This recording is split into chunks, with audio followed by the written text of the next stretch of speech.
Technocracy.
On an iPhone, Copilot, your everyday AI companion. Tapping Create Image.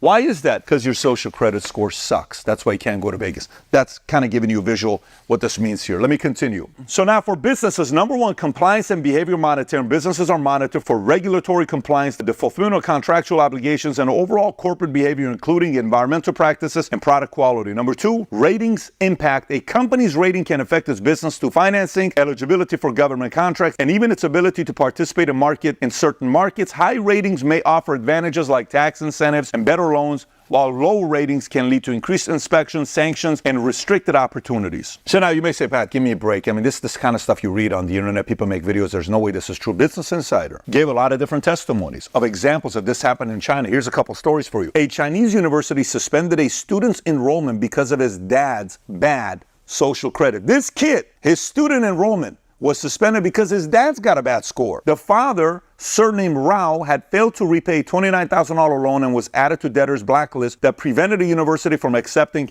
his son. Here's another one for you. Li Xiaolin, a lawyer who was deemed untrustworthy after not fulfilling a court order in 2015, was placed on the list and was unable to purchase plane tickets home. While on a work trip, Human Rights Watch reported he also couldn't apply for credit cards. Here's another one for you. An unidentified woman in Beijing told BBC in 2015 that she was able to book a hotel without having to pay cash deposit because she had a very good score. Can you imagine? She just kind of follows everything, conforming to everything. You can book your hotel because you got such a fantastic social credit score. A 32-year-old entrepreneur who only gave his name as Chen told Foreign Policy in 2018 that I feel like in the past 6 months, people's behavior has gotten better and better. For example, when we drive, now we always stop in the front of crosswalks. If you don't, you will lose your points. At first, we just worried about losing points, but now we got used to it. So now you're watching this, you may be saying, well, Pat, what's wrong with that? You notice even this fellow named Chen said that 6 months later, people are getting better, right? Why shouldn't we support something like that in America or a different country? Well, let me give you this episode from Black Mirror. It's called Nosedive. In this episode, Lacey Pound, in this episode, you get to interact with somebody. If you like the way they're taking care of you, give them a score, 5-star. Great job. Hey, you look so great. 5-star. Hey, you give me a nice compliment. 5-star. Everybody's kind of like scoring themselves, others based on interaction they're having. And this girl, Lacey, her score is 4.2, and she's trying to get this apartment discount at this luxury apartment community. It's like, oh my God, what am I going to do? I can't get into this place. She's being invited to this wedding by her friend filled with a bunch of 5-stars. So she's like, dude, I gotta go there so I can increase mine from 4.2 to 4.5 so I can go live in this luxury place. Anyways, on the way there, she's starting to have some bad experiences. One of the drivers she goes with has a terrible score. She loses a point off of it. Then she's getting more and more agitated. Eventually, she makes it to this wedding, but when she's at the wedding, she's so angry, she's so furious. Her score is dropped to a 2. And her friends at the wedding, they're like, dude, you cannot be here because you're gonna hurt our score. She gets arrested. She goes to jail. When she goes to jail, her score is a 0. And at jail, when her score is a 0, there's another fellow there who's also got a score of 0. You know what they realize? They start cursing each other out with a smile on their faces. And they found out how happy they are to be able to say whatever they want to say. Hence, freedom of speech. Hence, you ain't got that in China. As much as that episode is a fiction trying to kind of mess with your head type of an episode, China is forcing you to act like you're happy and do all the right things to control you. Meanwhile, you don't have the freedom to be you, and you're losing a part of your ability, your identity. And by the way, aside from the earlier one I told you, the whole 17.5 times they previous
Si quieren viajar en familia, pero no quieren pasar todo el tiempo en familia, quizá necesitan más que un cuarto de hotel.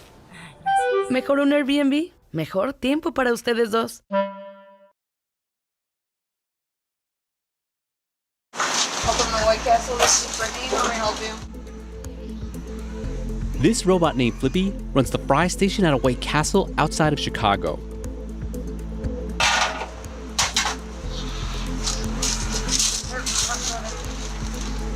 With its mechanical arm and using computer vision technology, Flippy can cook everything from French fries and onion rings to cheese sticks. White Castle said it plans to add 100 Flippies to its kitchens nationwide. We used to need 2 people to operate that French fry area during peak hours, and now we are able to only have 1 person operating that area. Would you like to try the mac and cheese bites today? All right, thank you. If the screen's correct, it is 827. Second window, please. Fast food jobs are demanding, quick moving, and sometimes even dangerous. But not for robots. When you look at the restaurant industry, it's a little bit late to the party in adopting automation and robotics in particular. So far, the restaurants that are using them or trying them out say that this automation really only has to do with helping relieve boring tasks from workers' plates, help make their jobs easier, let them engage with the customers more. But there's a lot of reports out there kind of guesstimating how many jobs could be replaced by these robots, by automation. Up to 82% of restaurant positions could to some extent be replaced by robots. Automation could save U.S. fast food restaurants over $12 billion in annual wages. And restaurants are also struggling to find workers. American restaurants are down more than 560,000 jobs, or about 4.6% of its workforce from their pre-pandemic levels. About a third of Americans worked in a restaurant as their first job, and half have some restaurant work experience. Yeah, the economics of this are very, very compelling. If you take minimum wage just around the $20,000 per year mark, that's the cost of 1 robot. Other companies in the space include Picnic, that has a robot that makes pizza, and Autech, whose machines make sushi. So what impact will robots have on the fast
From flipping burgers to serving up French fries or tossing together salads, robots are working hard behind fast food counters these days. Our core technology is designed with AI and machine learning. Ashkan Mirnabavi created Remy, an automated assembly line that makes salads, as many as 300 in an hour. The demand has been great, and we've received a lot of inquiries and purchase orders. Hi, welcome to McDonald's.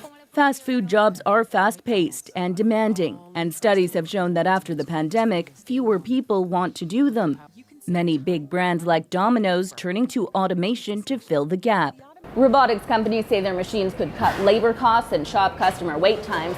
Chipotle is testing a few options that could roll out in Canada sometime this year. To fill the gap.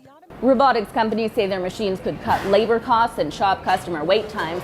Chipotle is testing a few options that could roll out in Canada sometime this year. They can do the same task over and over and over again with a very high degree of efficiency and success. The chain's avocado machine cuts, cores, and scoops avocados, helping serve up a batch of guacamole in half the usual time. Chipotle says human workers are then free to focus on less repetitive tasks. Allow them to spend more of their time engaging with hospitality with our guests. Though companies are quick to declare that workers would see their positions change, not disappear, one report estimates more than 80% of restaurant jobs could potentially be done by robots. Experts say the sector's workforce could shrink permanently. So what happens to those jobs? It's not new that there will be shifts in where humans are needed. Cautioning that amid this disruptive technology, it's crucial for employers to plan to retrain their employees. What can that individual or that role be able to do differently that will be more customer-centric? The technology is still pricey, but some fast food chains are starting to see its value. After all, robots can work around the clock and won't call in sick. Nisha Patel, CBC News, Toronto.